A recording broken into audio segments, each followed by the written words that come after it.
Welcome to the show.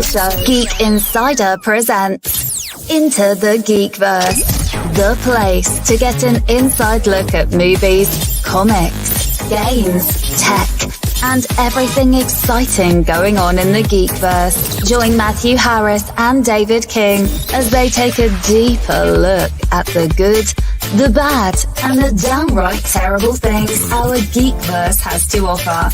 With live chat, geek news, special guests, and lots more. So sit back, relax, and join us for a peek into the GeekVerse.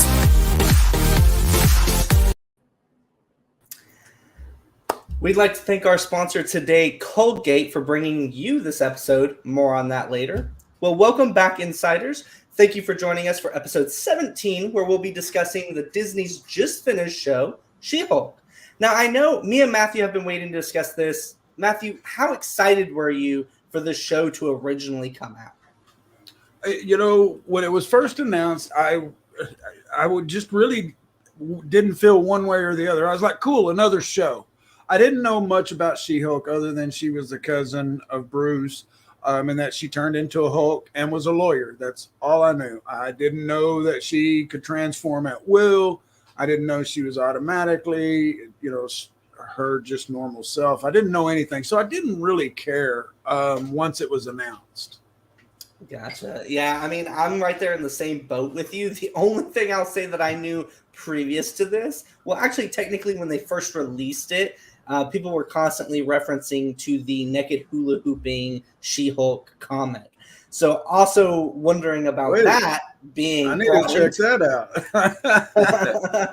I just did a video on our little TikTok channel about weird sex stuff in comics. Wish I would have known about naked hula hooping She-Hulk. I would have included that in. Yeah, I haven't even gotten to check it out. I just know that it's been mentioned. I mean, it really has died off, but it was at the beginning of all of this when it was talking about what She-Hulk will be able to do and not be able to do in the show, because she was pretty on the sex side in the comics from what people were telling me. Now, I don't know, bringing the comics that was released during the time it was, a lot of people sexualized a lot of different things in the comics. Once again, Matthew mentioned on our TikTok, he just released a video on that. And so maybe it was just the times, everybody and people talking about that. Maybe it's not as much.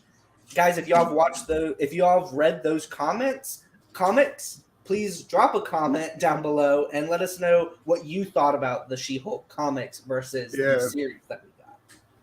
Yeah, because, all right, let's get started. Episode 1.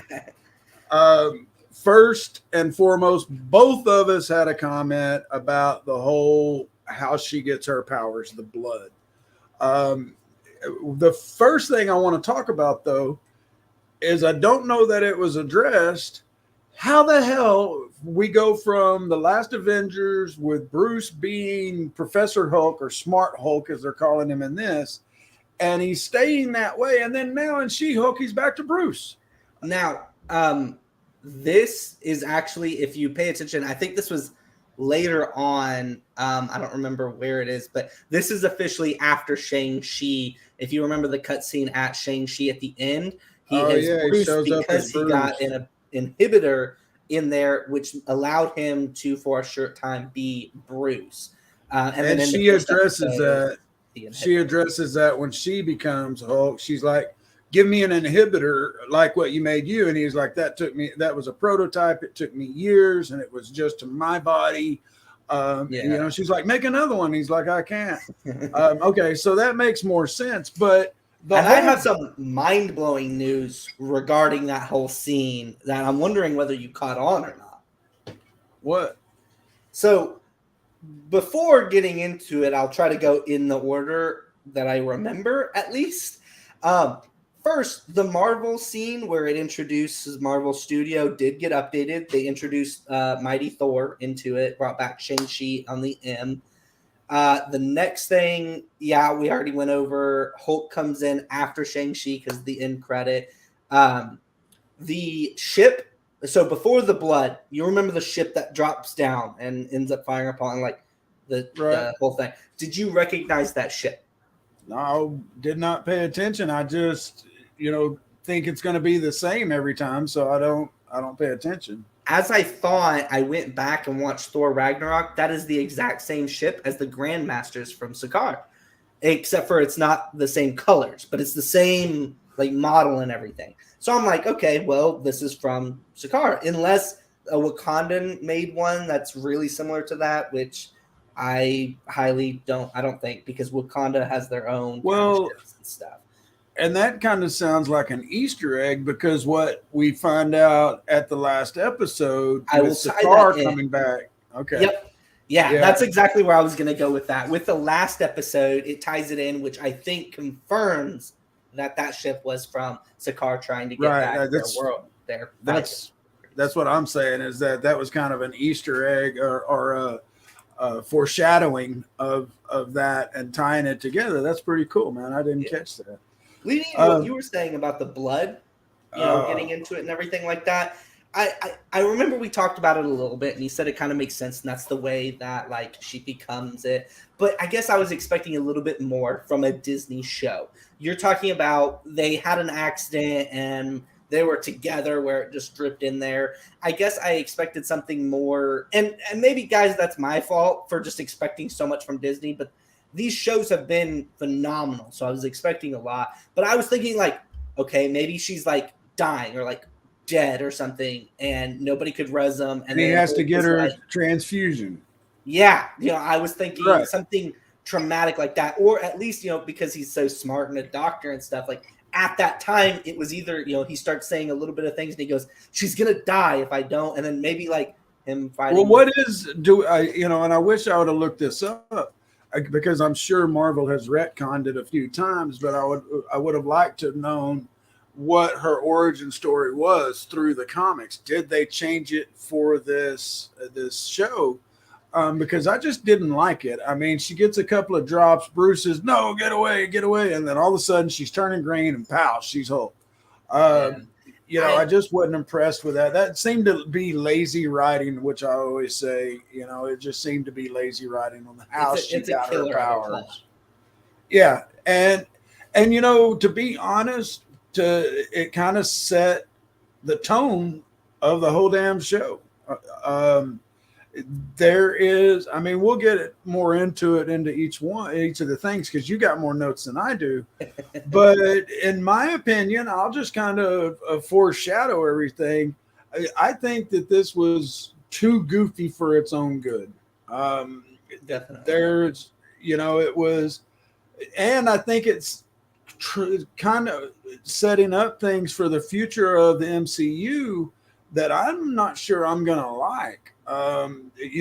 With Thor, I've seen some of the goofiness. I still hadn't watched it all. But you said, I've seen it. You've said it, and I've seen a lot of other people say it, that it had humor where it shouldn't be. And that's exactly what I'm seeing here in She-Hulk.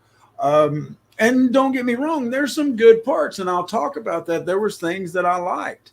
Definitely.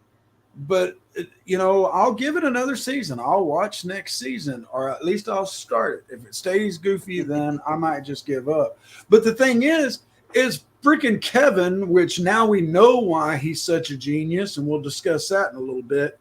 But he knows that he has to, or not has to, he intertwines stuff that it's kind of important that for what's coming next. And so you kind of right there. Oh, sorry. Go ahead. No, go ahead.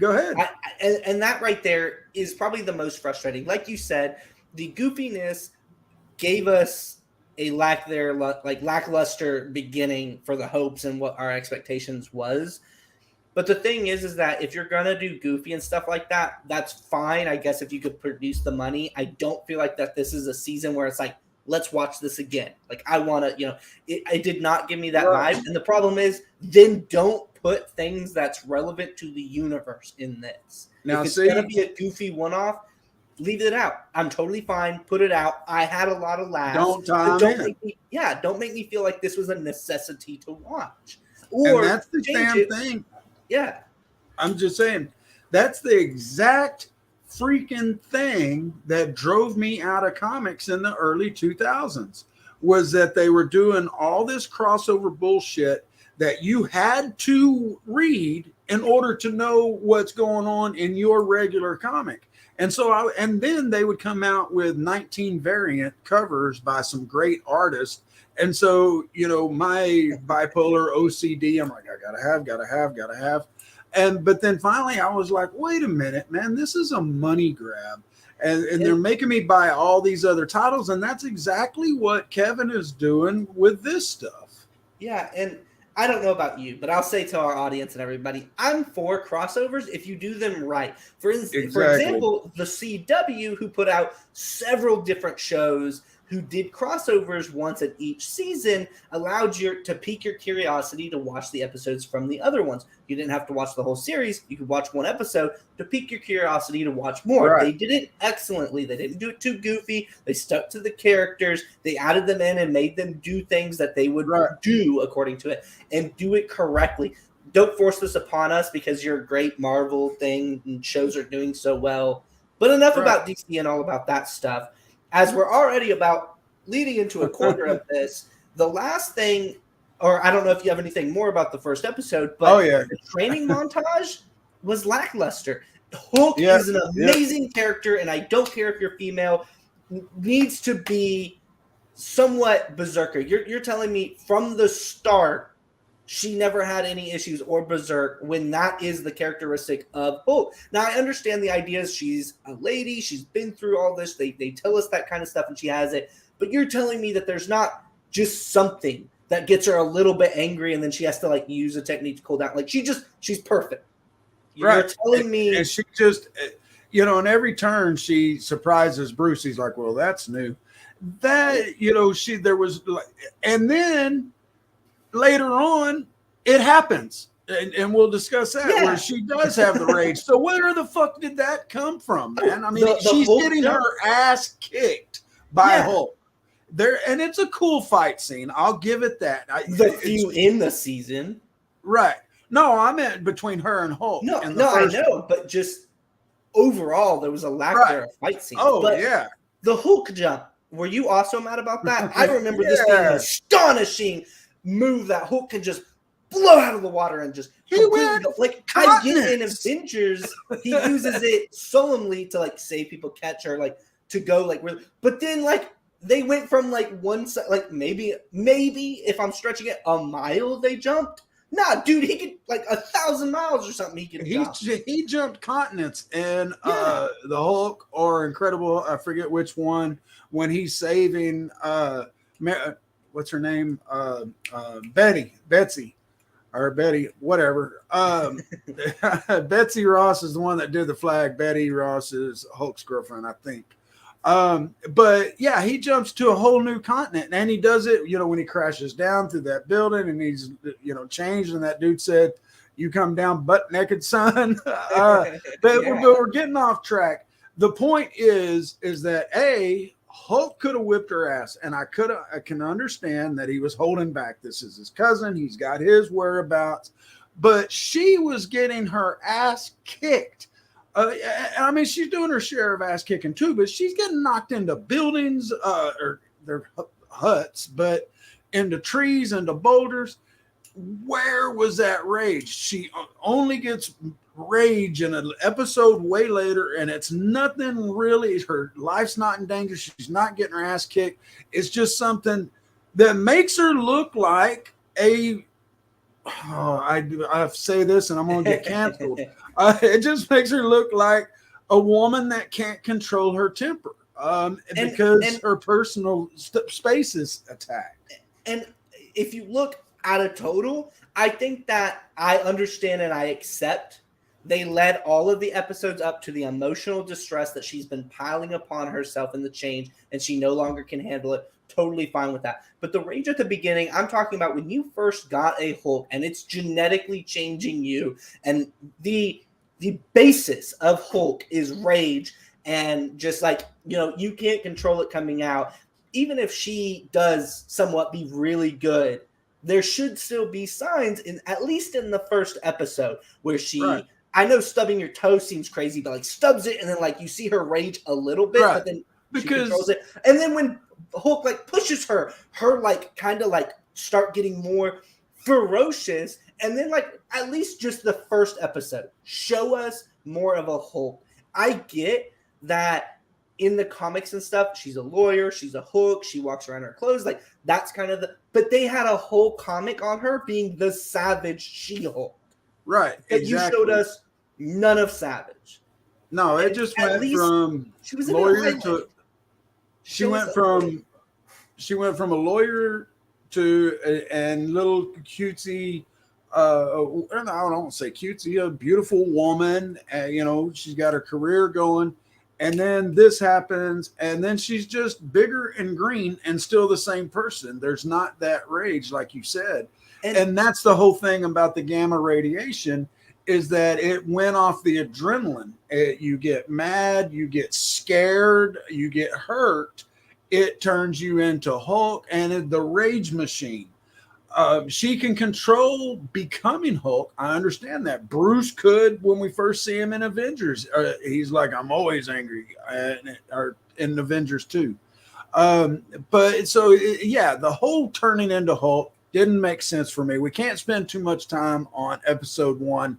We're already 15 minutes in, and we hadn't even went off of episode 1. But before we move to wait, let me make sure. The other big thing, man. I am a fan of, and I got to kind of talk about this quick, but I'm a fan of Deadpool breaking the fourth wall. This was unexpected and felt really freaking forced, and it felt like a square peg going into a round hole. It just did not fit, and that carries throughout the entire season. I didn't like it. What about you? I think we'll talk about it more when Deadpool comes out. There was a lot of my opinions that I have on Deadpool. Mostly, it's hard because I'm so excited for him coming back. Daredevil was a character that I did not get into until the Netflix series. Blew my mind, started doing research. I'm sorry. I meant Deadpool. Deadpool breaking the fourth wall. The Daredevil thing I thought was kind of part of the best crossover and getting it introduced for his show. But no, I meant Deadpool. Her. Her breaking the fourth wall like Deadpool does. Yeah, okay. So I'm not a fan. I grew more accustomed to it as the show went on. Once I accepted this isn't a real show to me. This is a comic piece that's just put out. I still didn't really like it, but once I acknowledged, like, whatever, it's just a funny piece and it's not gonna, be much to the MCU. And then it upset me again when I realized, like, this includes much information about in the MCU. I did want to mention one last thing for the last episode, which we don't have to talk about. Did you realize that this was the first time that we have seen the thunderclap in all of the MCU? But since Incredible Hulk. Then that's all we got to see out of it. And it seemed lackluster because the thunderclap was just this completely earth-rocking thing, which I still think they did a good job, but I still remember it being a little bit more devastating. Anyways, I just want to say I loved finally being able to see that. And they show it in the first and last episode, to be fair. Hulk does it to her on the island, and then she does her own version where she messes up his ears. But the last thing that I want to say on episode 1, and then we're going to do a quick break and then come back and discuss episode 2, was the after credit scene. Now, this did make me laugh when they're talking and Hulk said, she's talking about how Captain America died a virgin. And Hulk says, no, he lost his virginity on an OSS trip in 1940 something. And she goes, yes, Captain America, and they cut it out. And that one did make me laugh. And that's a good comedy input. Yeah, you had the series, you did that, and that's where you had the offspin. And that's where the comedy aspect should be, is in the end credit scenes or split credit scenes, mid credit scenes. That's where it should be. I mean, some comedy in the episode is fine, but making it all that way just didn't appeal to me. But we're going to discuss more on episode 2. We've already 20 minutes in, but we got a lot to discuss on She-Hulk and what the hell me and David liked, and then a lot that we dislike. But y'all stay tuned because this show is officially sponsored by Colgate, and here we go. Hey everyone, it's a known fact that when brushing, most people miss up to 40% of their teeth. But thankfully, the Hum by Colgate has you covered. Hum by Colgate is a smart toothbrush and app combination that will give you and the kids sparkling smiles and more of them. Colgate is the official sponsor of Into the GeekVerse, and you can get into the rhythm of better brushing by heading over to shop.colgate.com. As an official insider, you can use discount code GEEK20 and get 20% off the Hum by Colgate. That's shop.colgate.com and discount code GEEK20. All right. So now, welcome back, everyone. We're discussing She-Hulk, the Disney Plus series. It just wrapped up this last week. We just got through episode 1 because, that sets the basis for the entire season. Or you would think. Gotta say, this is once again one of those shows where first episode, last episode is kind of the tell, or in this case, the first episode. I will tell you, we went over so much stuff in the first episode. I don't have that much notes in the middle part of the sandwich. Same here, because I did it in a spurt. I went like every week, and then I caught a couple in a row. So today I watched 7, 8, and 9. And so those are fresh in my head, but I did go back and watch 1 and 2. But I didn't take a lot of notes. And usually when we're watching these kind of things now, I take some notes. Goofy. It's hard. It was. And, and to be honest, Brenda dropped out at like episode 4. She's like, no. Yeah. I'm done. And it could have been a show, and I obviously know your wife and stuff. It could have been a show that she would have been interested in and watched all the way through. So. But so it's kind of shocking and disappointing that somebody especially knowing her, and she's a huge fan of the female superheroes and stuff. Yep. It really sucks. This is her stuff behind me. Yeah. A fan, somebody that's a fan of the female side of all these superhero things, dropping out of a predominantly female superhero story. I mean, it's about She-Hulk. I just know that there's some other men in it and stuff like that, and the villain. But I'm just saying, it's disappointing that somebody whose main fan basis is female superheroes couldn't enjoy this. It's just and this was, to me, was almost, and this is, I've said this before in a show, I don't remember what episode, folks, you'd have to look through, where we discuss in what upcoming Marvel movies. And I said at that point that I was a little worried about the direction that this phase of Marvel is going. The last couple of shows has really started worrying me even more. Moon Knight. Moon Knight had a good beginning and a good ending, and the rest to me sucked. Sorry, folks. You can throw hate mail at me at Matthew@GeekInsider.com. Really, you can send it to David at GeekInsider.com, because then he can make fun of me and stuff.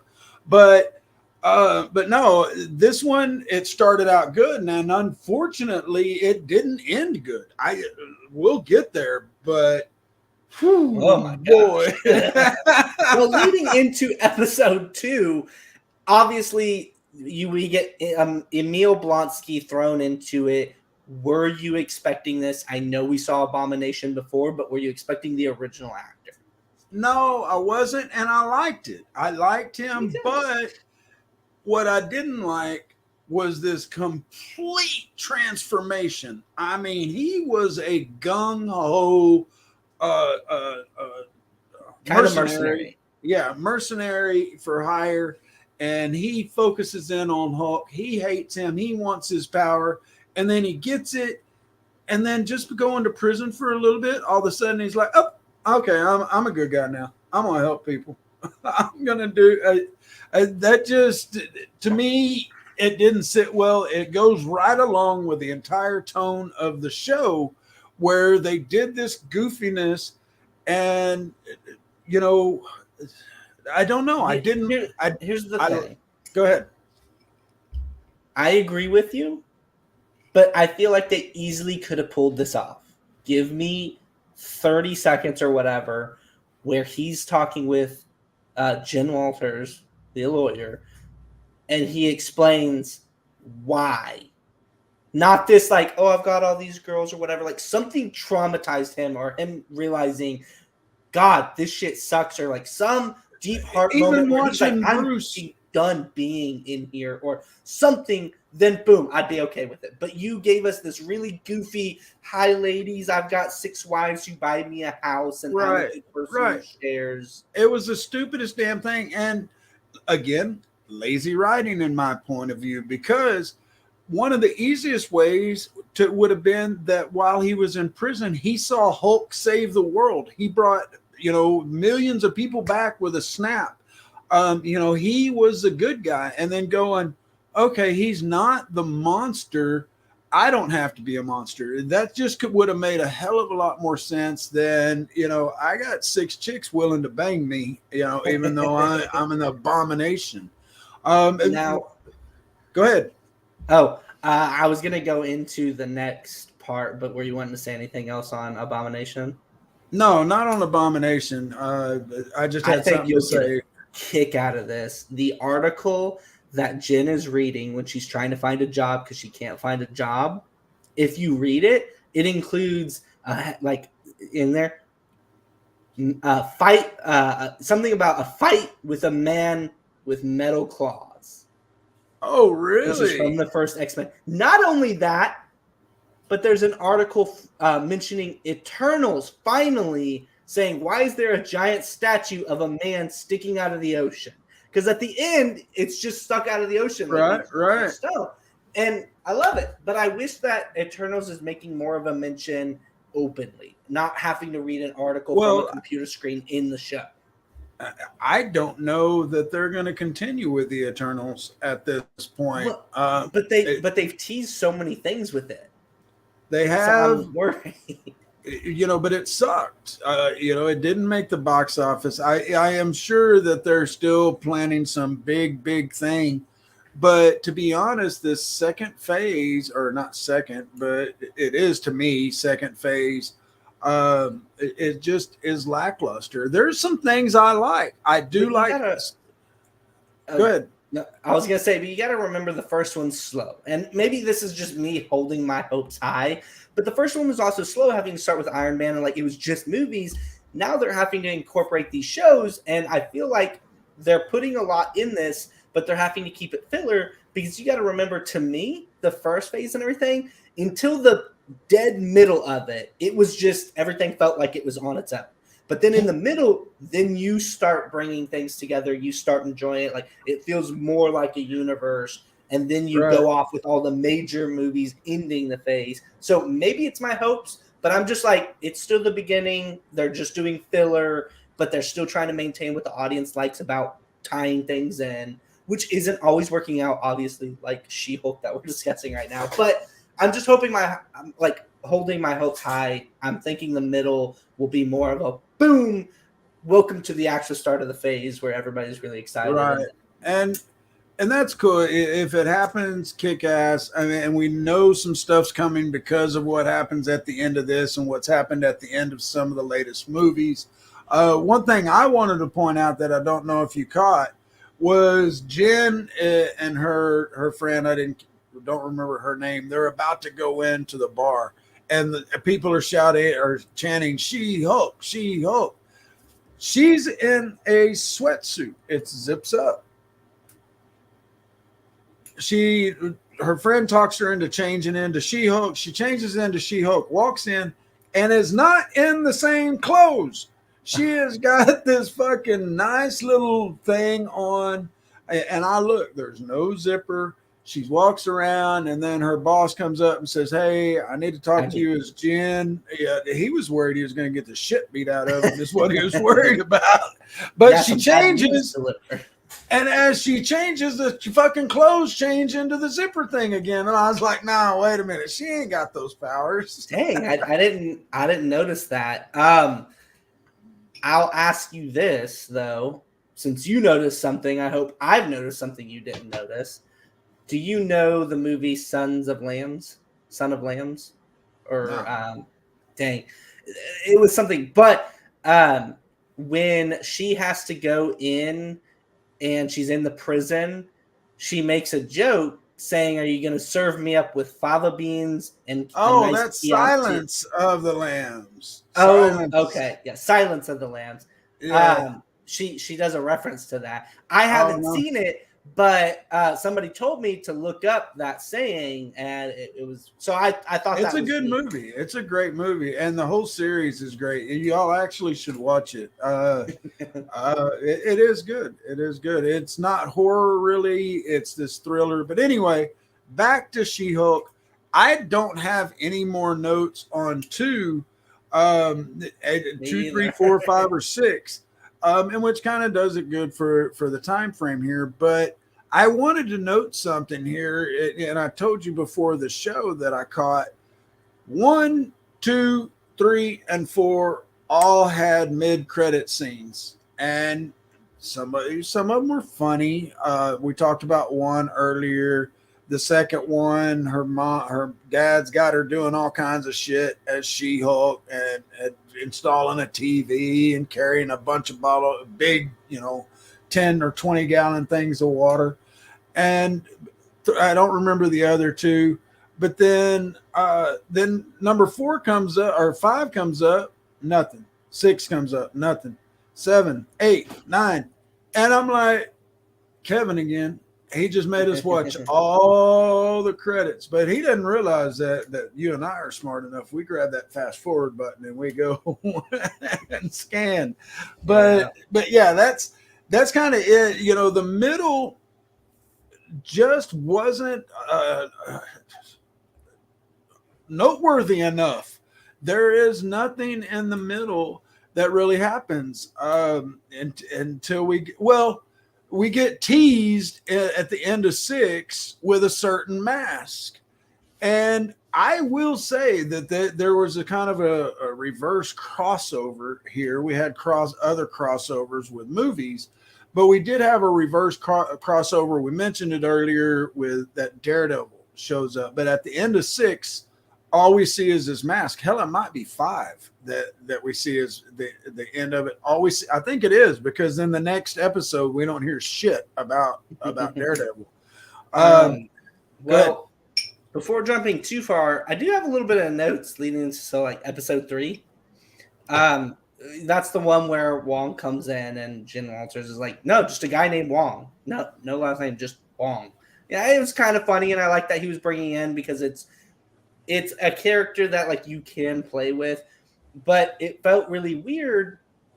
And I felt like because of the hype, they wanted to put him in somewhere else. But you're talking about a dude who's the supreme sorceress, who was needed in several different aspects. I like that he's used to bring the abomination, everything like that. But the whole thing about him, the Sopranos or something he was watching, and all that other silly kind of stuff.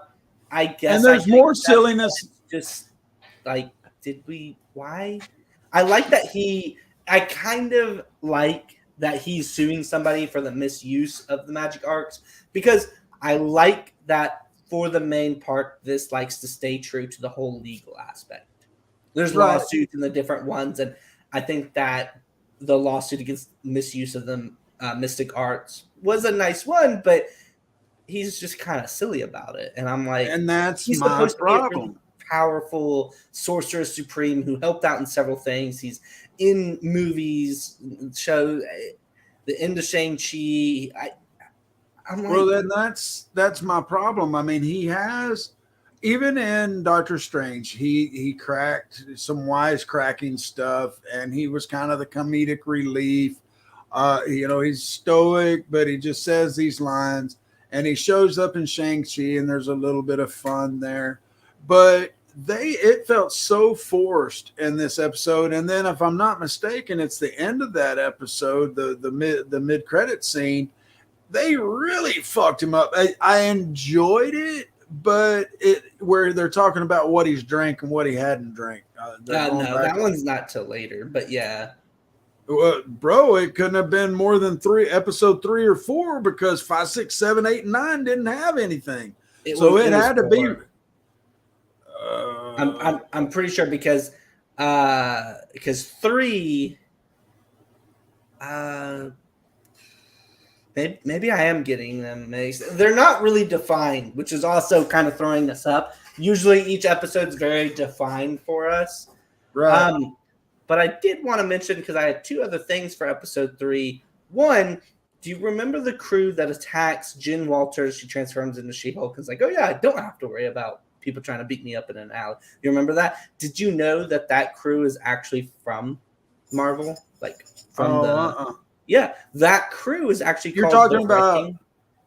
You're talking about the one that shows up in the later episode With the Asgardian construction tools.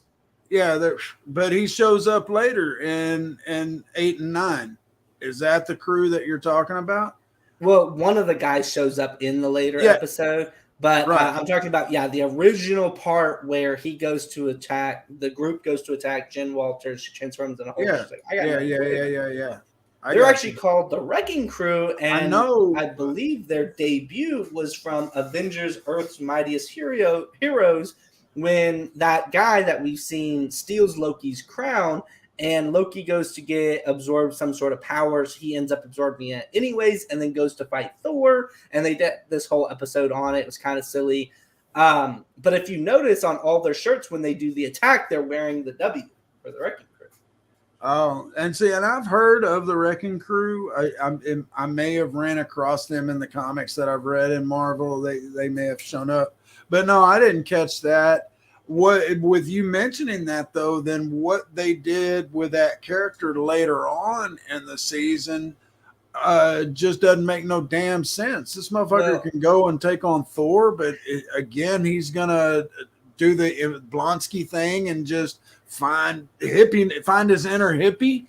So the whole thing for that is that was a specific episode where he got the power. In this instance, he didn't get power. He just stole the construction tools and wanted to use it. So I kind of get it. He did it. He got embarrassed because he did a complete fool, couldn't take on She-Hulk, and then was like, forget it. I don't want to. I'm not good at this. So I kind of get it. I think the reason they did that was they threw him in. Like, he has nothing else to do with the Marvel Cinematic Universe.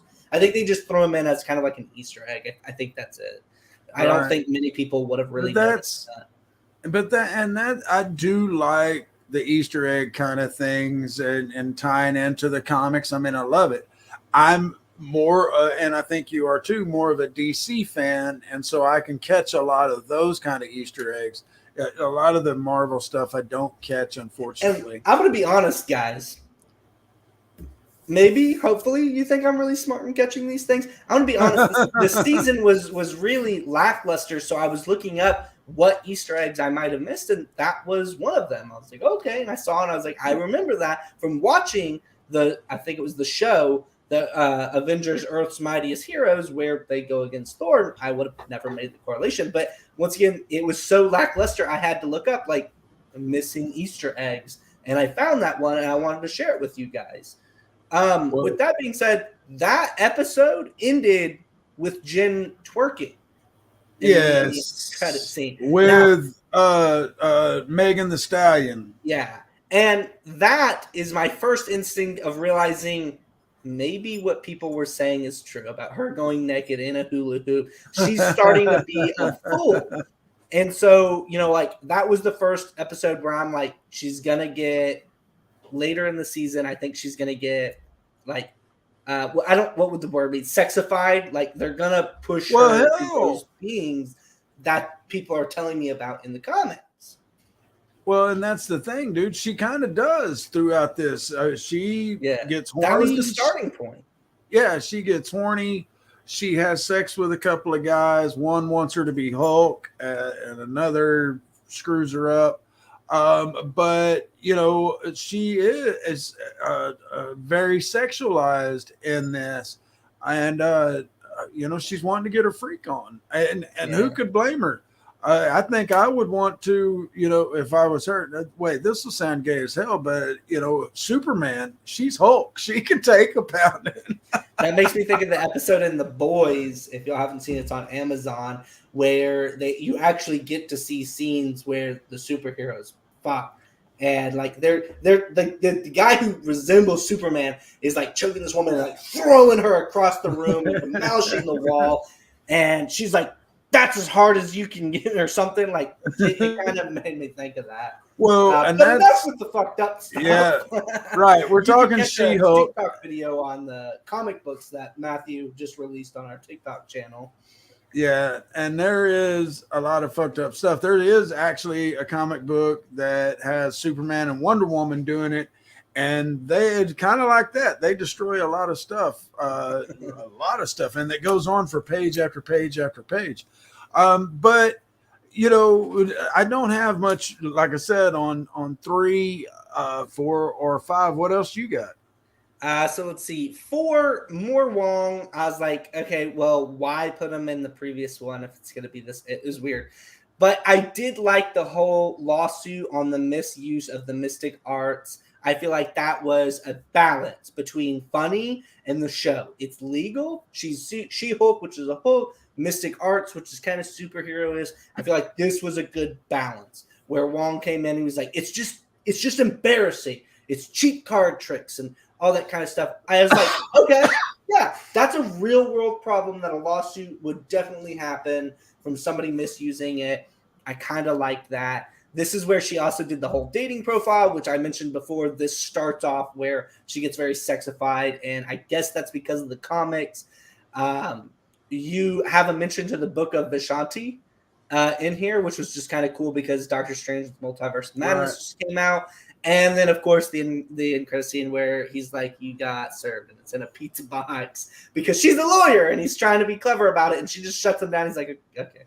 And that was kind of funny, but that just sums up the episode. I mean, it's a lawyer, and I like how they're kind of sticking to She-Hulk, attorney at law, lawsuit, superhero. I kind of like it. However, that was the end of episode 4, and Hulk fighting. We're not really getting any fighting. I know that they mentioned where the girl comes in, he punches her in the whole thing. But there's no like fighting. You're gonna have a whole show and not have a lot of fighting. Well, and that's like you mentioned earlier. You know, I wanted to see at least some savage She-Hulk. I understand that would screw her up because she would lose her job. You can't be a lawyer, but she does anyways. Both. Well, I think this season should have been, or at least a couple of the episodes, her fighting the Savage Hulk. Excuse me, and having to find that balance before she goes in to be a lawyer. You know, that whole time on the island, it should have been her having to control it. You know what I was expecting? I was expecting Bruce being so smart, him realizing, okay, she's not faced with the same challenges that I'm faced with when I was a Hulk, and having to be like, okay, you need to make sure that you're prepared for the real world and the challenges that brings it. Okay, you're a lawyer, it's getting scrutinized. And then he formulates a plot to scrutinize her to the point she goes savage, and then she has to learn to control it. That would have been great.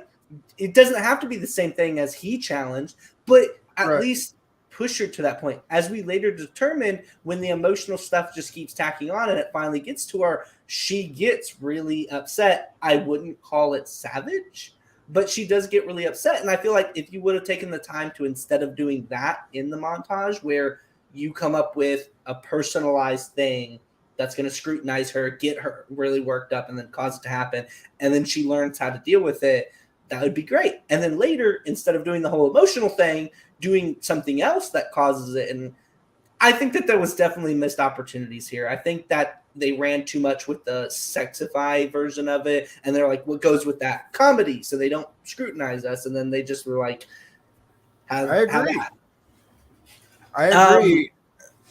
Go ahead. We need to this is a good breaking point. Let's do some station identification now. We need to pay some bills. So y'all stay tuned. We'll be right back after these words from our sponsor. Check it out. MobileEdge.com has award-winning products with innovative features and contemporary, edgy designs that empower you to look sharp and travel smart with your mobile tech. Your beloved, not to mention expensive gaming gear and mobile tech devices are an extension of you, so give them the protection and style they deserve wherever you go. Find them at MobileEdge.com and protect your tech with Mobile Edge. Bring it on.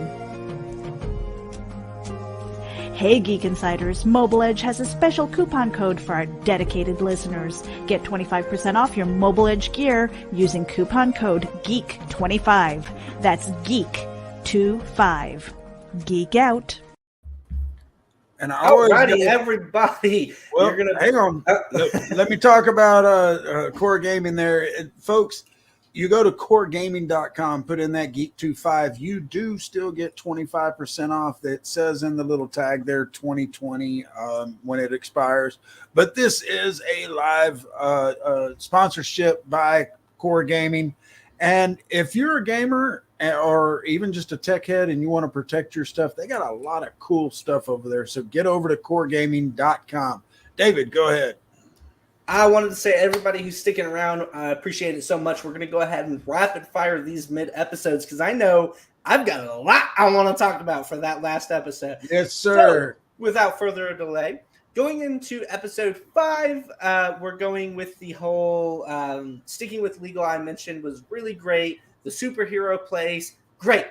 We got a little bit of it with Daredevil when we were at the Netflix show, and we got to see someone making the suits. Love it. I love the idea. I love having to throw that in there. I think that this was a perfect show to throw it in there with. You know, putting it in a movie seems a little bit off. So, excellent. Did you notice that there was a symbol that resumes the George Clooney Batman suit in the background of Luke's superhero suits that has nipples on them?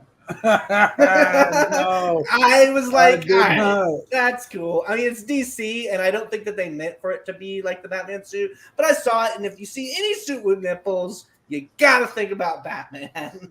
Oh, yes, definitely much so. And, you know, we should discuss, that's what another show discussing the Batman movies, from A to Z. But yeah, the nipples is very iconic.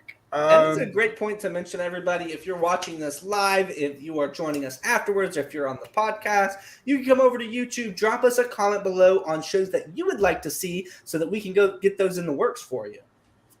Yep, exactly. And guys, make sure you go through, just click on videos. When you go to youtube.com/GeekInsiders, there's an S on there. Go to videos, look at all the videos that are available because there are a lot. We've been around for a good long time. Our Geek Insider has. There's been various shows. We're in episode 17, man. So there are 16 other episodes where we've kind of done this. We've discussed comic books. We've discussed movies. And then we've had some special guests on. And then we just started a TikTok channel. And that's just Geek Insider. And yeah, you know, if you're all here watching live on YouTube, you're seeing the stuff, most of the stuff, but we do have some exclusive stuff over there. And then if you're listening in on the podcast and you're not sure if you want to check us out live or on or the YouTube channel, that's an opportunity for you to see a little bit of the clips of what we freaking do.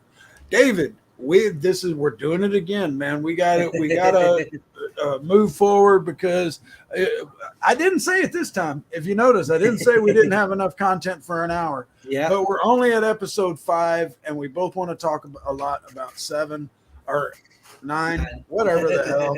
Go ahead. Run through. All right, episode 6, we got the wedding episode. You're going to get more of Jen turning She-Hulk. We get a fight scene. Love the fight scene. We get Jen kind of falling in love and everything, less legal. On the other end, I believe this is the episode where her paralegal or her assistant goes into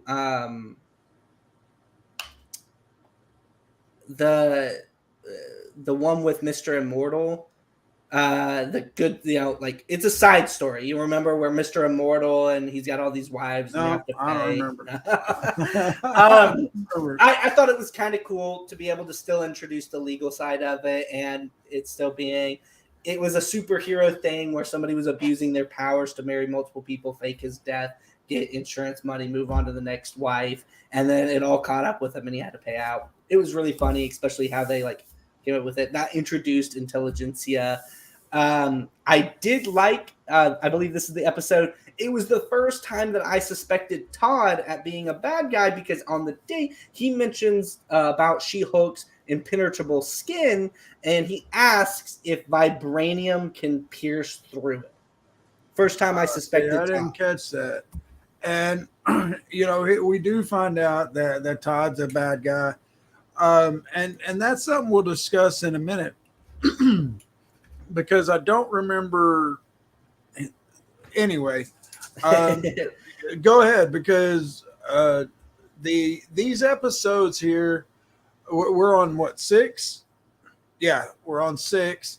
It was cute seeing her flirt. She's attracted. I think this is the episode she takes him home, right? Yeah, because. No, it's 7. She takes him home. 7. Yeah. Now, you got anything left on 6? Nah, going into 7, really weird dating episode. I really don't have anything. But I did take this moment and I made a notation. Did you believe in Emil Blonsky? We talked about it before. It was really weird. He's completely transformed.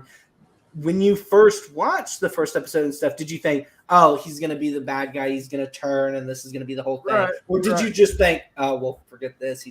Did you believe that he changed? He was all nice? No. And this is the episode, dude, that jumped the shark for me. This is when she goes to the resort. She's all freaking out about Todd or whatever his name is. Not texting her back, and then she goes out to be with Emil, and there's these weird. Some of them are mutants, I think, or at least one is. With the whole fucked up face. Yeah, I don't know if that's a whole suit because he takes the mask off, and they're like, "Whoa, how long you have that on?" So it was just weird, man. The whole episode was freaking weird. And you had actually warned me about it a couple of weeks ago when it came out. You was like, dude, episode 7, really weird, but stick through it. Did you happen to take notes on what happened at the end? Because I don't remember, but it did kind of lead into the next or something. I don't remember if Daredevil showed up or... No, it couldn't have been Daredevil at that point because he doesn't show up till 8 and 9. Well, it was the end where you saw the helmet. I mean, it was. That was earlier. Yeah. 7. Something happened. I know it kind of redeemed itself. I don't remember what happened in 7, but it kind of redeemed itself, or not kind of redeemed itself. It just had something cool because the rest of the episode was just fucking weird. It was one of those that I could have just done without. I mean, I kind of get it. They're making her figure kind of filler. Yeah, it was. They make her figure out that she's focusing too much on this guy, and I get the location has the importance to the last episode, which we're about to get to, but then we also learn it fucking had nothing to do with it. That location actually had no significance other than it was in that previous episode, but it ended up at the end of you think it's significant, but then the whole last episode got so fucked up, it really had no importance. Anyways, moving on to episode 8, unless you had anything else to say about 7, because I don't remember. No. Episode 8, Daredevil, really great. I love the whole he's legal, she's legal. They fight, the difference of fighting, how cool. Right. And then they just at the end was just you want to go home with me tonight? It was just straightforward. I thought it was really funny. You got the nice writing that we wanted. And she broke the fourth wall early on when they're at the bar after he kicked her ass in the courtroom. They're at the bar. They're, he's flirting, she's flirting, and she's like, "Am I the only one that thinks there's something going on here?" Well, then he's got to take off, and then we find out, that he's going after her client because her client kidnapped his client.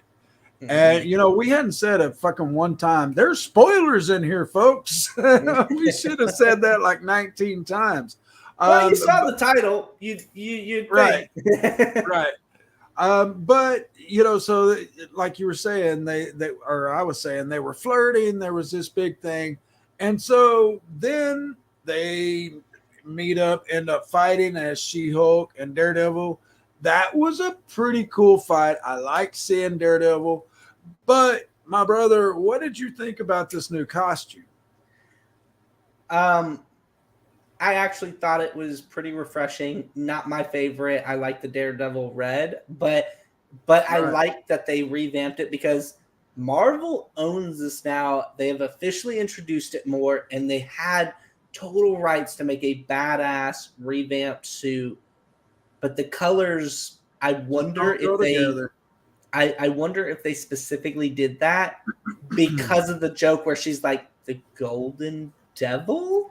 I'm wondering. It just kind of feels like they made the suit because of that. If I remember right, I've seen something else where he's like the red and gold and whatnot. Yeah, but it seems like it does happen in the comics, or at least for a little bit. But so much changes from the comics, especially looks. I don't think that this was a good time to go. You could make a joke about it, like in WandaVision, where you see them wearing the original suits. All right, that was cute, but making it his main one when you have such an amazing team to produce all these things that we see all the time, and we get that, it definitely made me feel he was more jokey, and he is a badass. Yeah, we both love Daredevil. I'm excited as hell that he's coming back. There's a scene in the last episode that it was my favorite fucking scene in the entire series. And it has to do with Daredevil. But, you know, a lot of it just wasn't the same. I mean, we know Daredevil in the red suit, and New York knows Daredevil in the red suit. Maybe that was part of it, that he changed a little bit so it wouldn't be noticed that this lawyer from New York is in town, and then at the same time, Daredevil's here all of a sudden. So maybe that was kind of part of it. But they should have. Yeah, but they should have explained that. I mean, like we had the Night Monkey in Spider-Man when they're overseas, but that was because he didn't pack his suit. You know, otherwise he'd have showed up as Spider-Man, I'm sure.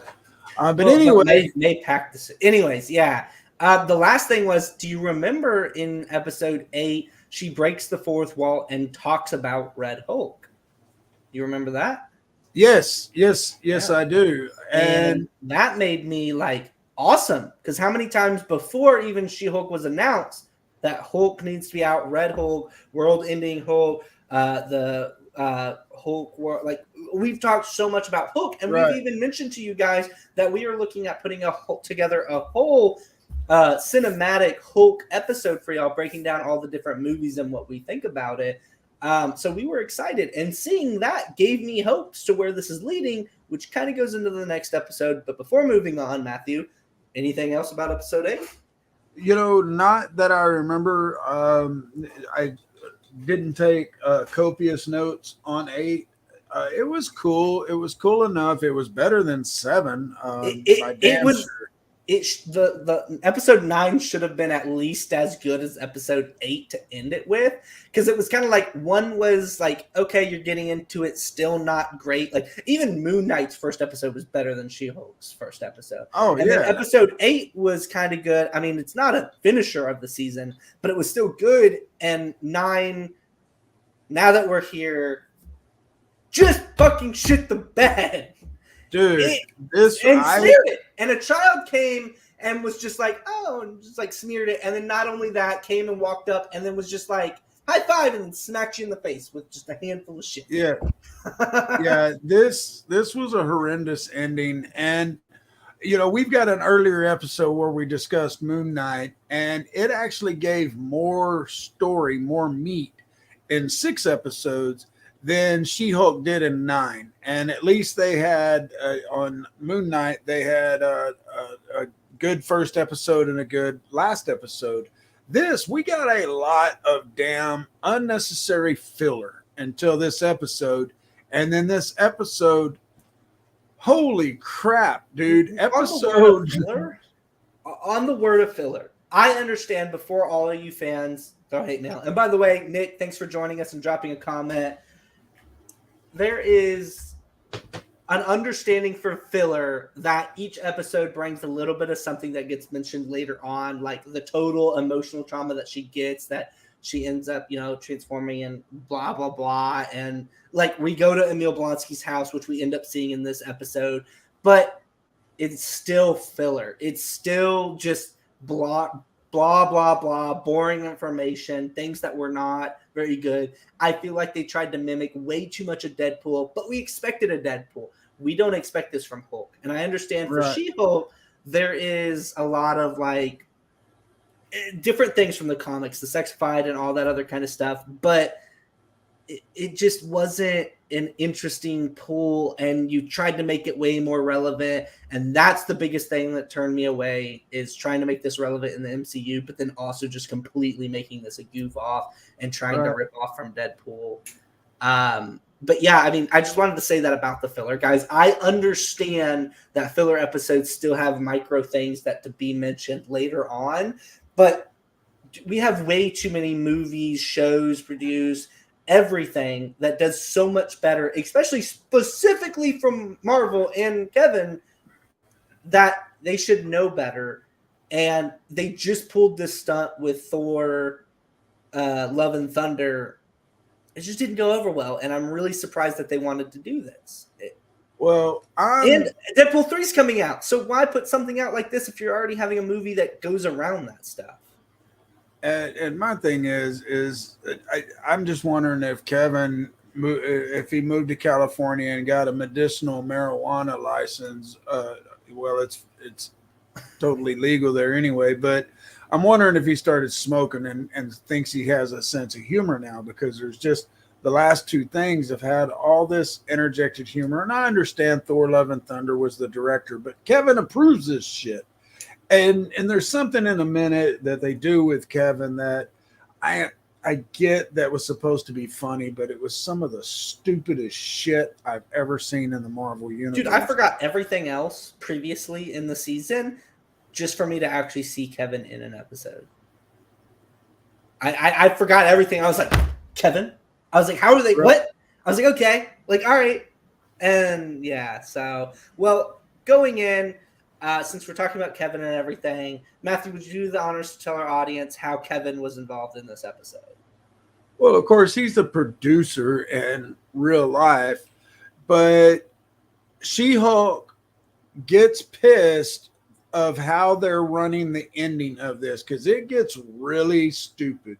And we'll break that down, but we talked about Kevin, so I wanted him to tell you. Yeah, well, foreshadowing, Kevin is a fucking robot, an AI robot.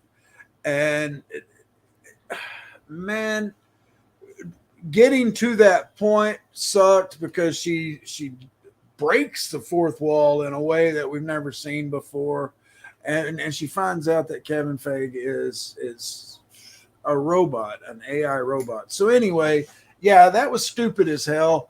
But go ahead, folks. We're going over the hour mark. We are on the last episode. We won't take too much more on this. I promise you, this ain't going to be a 2-hour show. It might be, but no.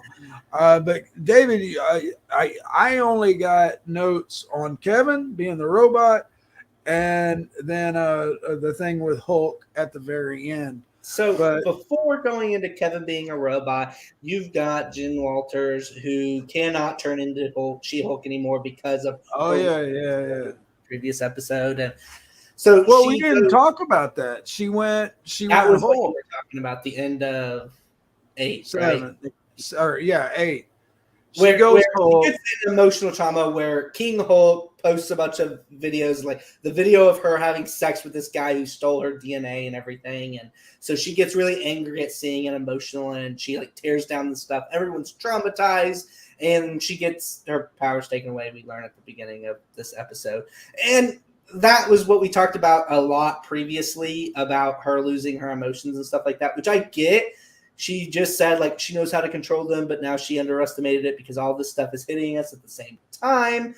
And, it can be too much. But then it still wasn't even Savage She-Hulk. It was just her just you smash the wall and just, like, look at them. And then she wants to go get the people who are running away from the scene, who was put up to it.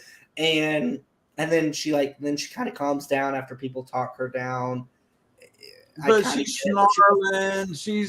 That's the only time we saw the Savage Hulk. And so there it is, that it can come out. And it was over a sex tape and them showing, that she's not the great hero that everyone thinks she is. And they call her a slut and she gets pissed. And that's one thing I didn't like, is that they make her that she only went savage because she was personally attacked emotionally. They made it emotional instead of physical or protectiveness, anything like that. They made it totally on emotion. But the thing I say, one, I wouldn't really call it Savage She-Hulk. If you do, that's fine. It's just that did not resemble Savage to me. No, she just snarled a little bit. The emotional thing, I get it. That's what the entire basis of the season they wanted to go with. If you're going to do that, not the direction I would go with, but if you are going to do that, why not put at the beginning where Hulk finds a tailored program for her where he emotionally makes her really upset and turn into the Savage Hulk, and then leave it unresolved. Leave it where she doesn't complete that, and she walks away from him saying, I'm never going to face this in the real life or something. And then this episode comes up. That would at least make it more sense. She never solved the problem on making sure that she knew how to control herself. And then it came up later and it bit her in the ass. I would get that. Right. But you failed in first. You mixed two different ways of doing this. And then you started with one and then you just changed it up at the end. And I'm like, really?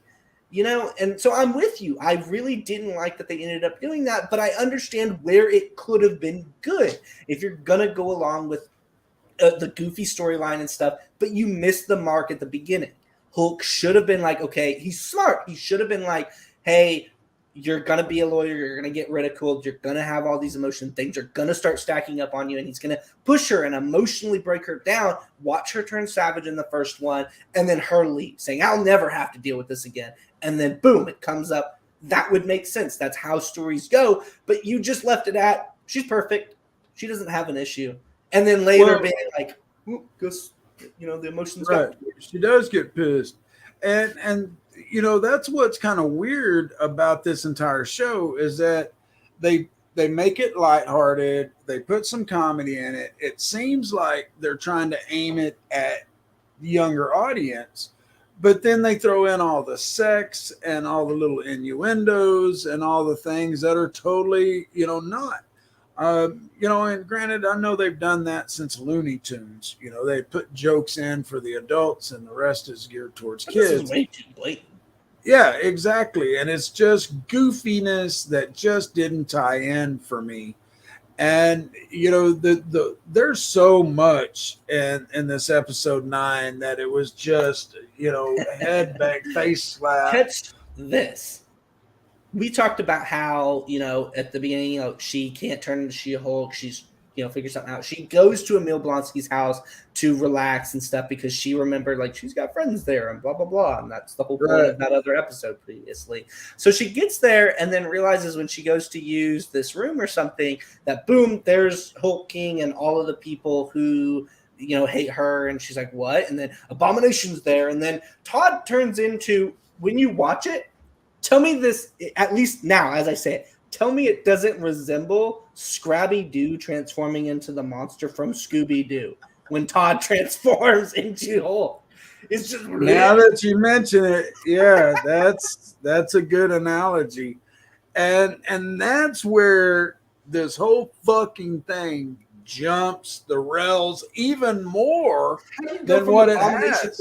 That animated shit. He was so smooth and cartoony. But, and again, Abomination is all of a sudden he's able to control everything. He's not got any anger. He's just like, he's like smart Abomination. And there's no explanation for that. And now, there is an explanation for Todd. He goes, I have a team of scientists that worked out the formula and make it sure. So I kind of get it, but still don't make it look cartoony.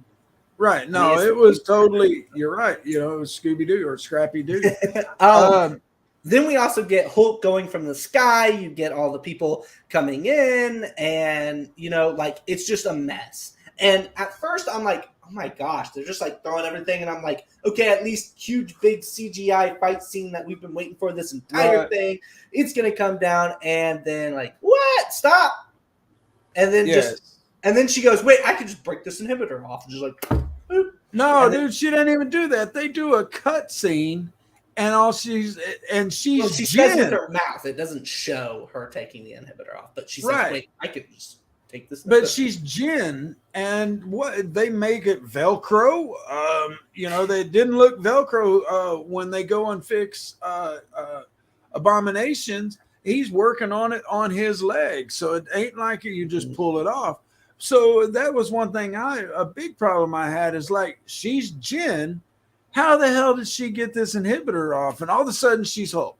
That didn't make sense to me one iota, because she was sentenced to the inhibitor for life. That meant you shower with it, you bathe with it, you go to work with it. And all of a sudden Jen just rips it off. There's, here's a big knife. Or anything. Getting at that point, she could have got Abomination to rip it off for her. Anything. One of the other things that I saw was Pug, the character who goes in and has to act like he doesn't like She-Hulk when he is on She-Hulk's side and stuff. Todd goes like, oh yeah, guys, y'all can trust him, and he's handsome too. And then in the back line goes, yeah, I'd smash that. yeah, I heard that too. And then it cuts away real quick. That is the little bits of funny stuff that I can take. If you're gonna have a really cool badass thing. But anyways, back to where we were. It changes. She goes off. She becomes Hulk when we don't get to see her become Hulk. And then she breaks out the She-Hulk panel from the Disney home screen, comes out, goes into one of the episodes where it's like Marvel in the making, breaks into that, and now she's in the real world. She's no longer in her show. So literal fourth wall break, and now she's out in the real world. Everyone's looking shocked and surprised. She's running to find Kevin. She finds a room of people, and she's like, y'all are the designers who did this piece of shit. I don't like this ending. And that one person's like, I would kill you to protect Kevin. Like, really, dude, you're gonna say that? She's Hulk. And so they say Kevin. She's running through the studio and everything. Finds Kevin. Boom. Kevin's a giant AI machine, which I've seen. So if Kevin is this huge AI machine who knows better, knows how to write these stories and everything like that, and then she's like, let me propose a legal argument. And he's like, okay, change everything you want. Yeah. And he's like, he changes scenes. He's like, okay, you're done. This. Let me erase this. Let me erase this. And then it was still is like, I want Daredevil back in. Yeah. Which we'll get to in a second, but but then the ending was still stupid as fuck. Yeah, she goes back and then everything's over. No fight. You don't get to see nothing. Right. She's coming out, and then Daredevil comes in, boom, superhero landing.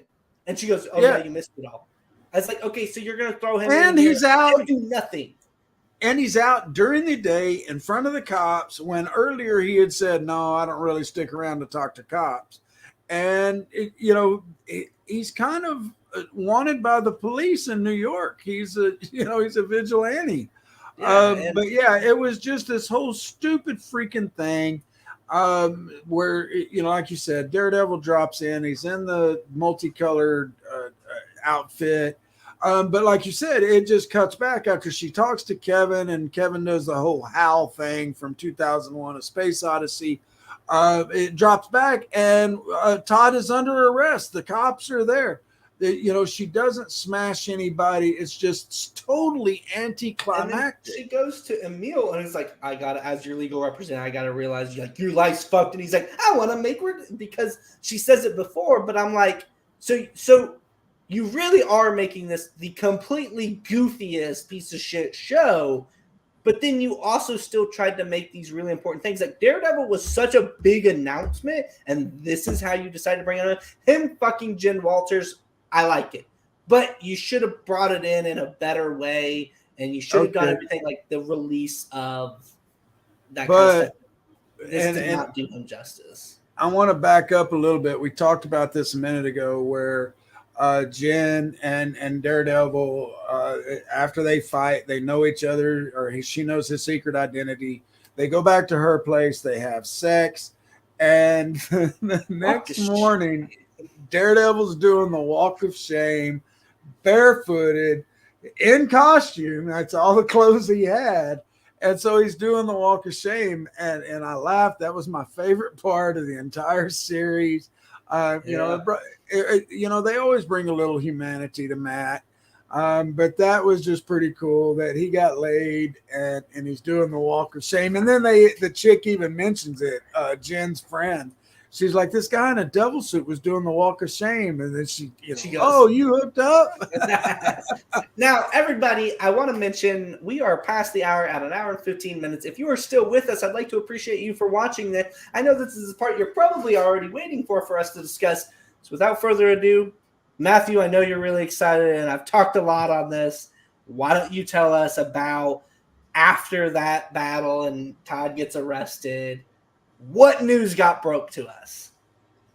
And I know I've got some comics around here with it. I know it's canon that Hulk has kids, but She-Hulk goes to a family dinner or a family picnic with Daredevil. Yeah, with Daredevil. And, and the family's messing with him about his job and his money. And it's just this little family scene.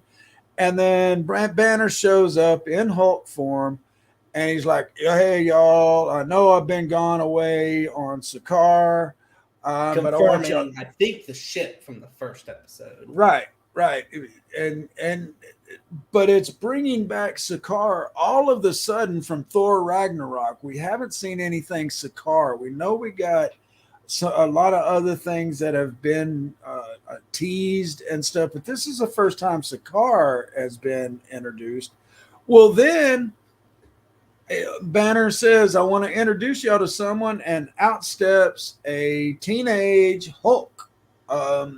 And this is canon, folks. There's a timeline where Hulk goes bullshit crazy, has a bunch of kids. They are gangsters, and they take over the world. They make crime stop. But so this was a little weird, or not a little weird. This was a lot of weird to me, because how many fucking years have passed between Thor Ragnarok and She-Hulk? Yeah, is it the aging of the son of Hulk, which I believe he does say that his son's name is Sakaar. Sakaar. No, you're right. And so this, to me, like, I don't know, the whole aging or any of that stuff's different. It obviously, time has passed because of he has to come back for Infinity War, and then because he gets intercepted for Infinity War, blah blah blah, and then Endgame, and then just everything else that's been going on. It's gotta have been some time, and he's grown up. I mean, the whole, but I don't really know the timetable of that. Guys, if you're watching now, we'd really appreciate a comment or email us the information if you've done the math for us on that. With that being said, to me, this leads into the start of World War Hulk, or World Hulk.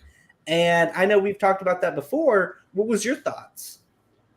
I don't know here, because World War Hulk, isn't he Savage Hulk then, or Berserker Hulk, whatever the case may be?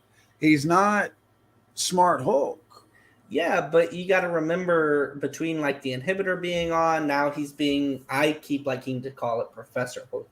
Yeah, same here. But and there's always going to be something that turns. And even though he established, talking to Jen about, like, I found a connection to the big guy and we've got this thing, and he hasn't really been pulling out as a Savage Hulk. Like, Hulk is still a savage person if he takes over and he gets pissed off. There at any point, Hulk can end that agreement with Banner and he can go savage and stuff.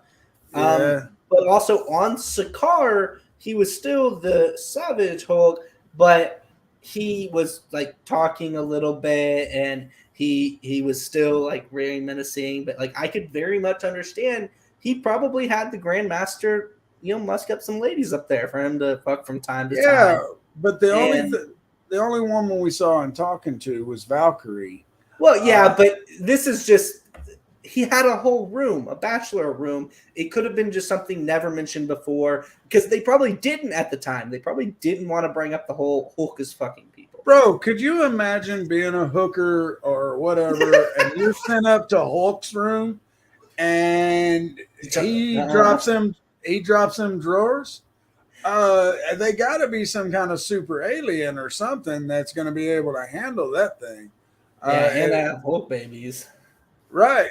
But that was the thing and I don't know if this is explained in the comics. If he has a Hulk baby, if it grows really quick, does that make, do they stop growing really quick at a certain age or do they die really fast because of the gamma radiated blood or sperm DNA? And I don't know. I don't know if they end up, just going crazy, but I do know that most of them, and this kind of ties into She-Hulk, most of them are smart Hulks. They are not smart Hulks. They have their personalities. None of them are savage.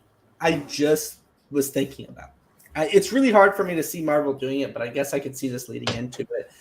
They mentioned Red Hulk before, where Jen Walters mentions it. They didn't do anything about it, but they did. So what if now they're going to try to make a Hulk movie where Red Hulk comes in, messes with Hulk, makes him go berserk, the son goes to try to help, and then Jen Walters feels bad and then goes to do Savage. And maybe they're saving all of that for later, but I just don't really see them going in that direction. They haven't put out trailers for any of that, but it could be. They hadn't announced anything.